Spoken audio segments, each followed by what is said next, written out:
Sa dihang luha na ang akong makita, ug bugat na ang dalan nga akong giagian. Mangutana kung anong kitugutan ang kasakit nga akong gibati karon. Apan ang imong pulong nagpahinumdom nga ikaw ana kanunay uban ka nako.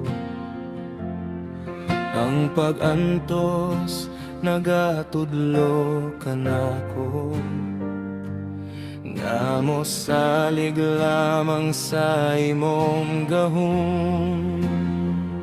Ang pag-antos nagpahinumdom sa paglutos sa mga nagalagad kanimo dinhi sa kalibutan. Apan bisan pa sa kasakit o pagsulay, Ikaw Ginoo dili mo biyang. ang matag luha tunay katuyuan, ang matag pagsulay mong gamiton. Imong gihulma ang among kinabuhi, pinaagi sa imong grasya ug gugma. Ngano tugutan sa Dios ang pagantos, Aron ng kasing-kasing mo duol kanimo. bisan sa kasakit ug kalisdanan, ang imong sad magpapili. Ang antos nagpahinumdom sa himaya, Nga labaw pa kay sa kasakit nga among dalan, nagpahinumdom sa mga panalangin. kay ikaw among Dios nga matingod-anon. Ang pagantos nagpahinumdom sa pagtuli, kung kami mawala sa hustong dalan. Imong kamot mahigugmaon mo tudlo, ug magdala ka namo balik kanimo.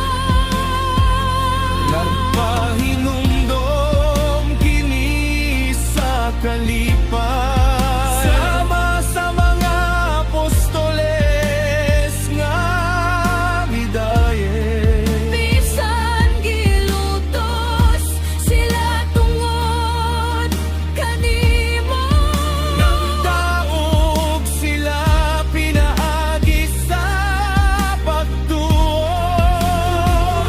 Nagpahinumdom kini sa paglaom, nga moabot ang adlaw nga walay kasakit. Pahiran mo ang tanang luha, ug walay kamatayon hangtod sa kahangturan.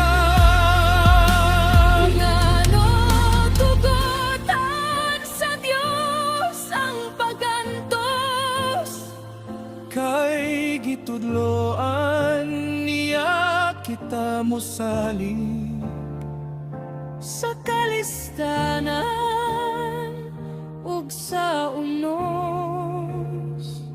siya magpabilin nga atong dalang pa.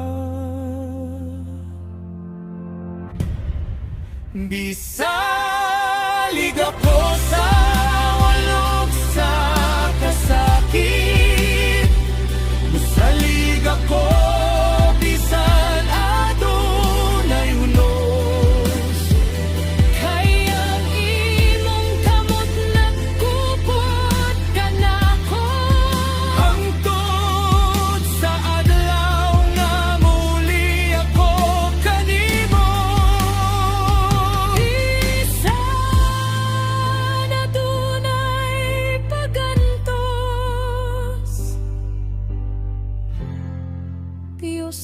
akong kusog.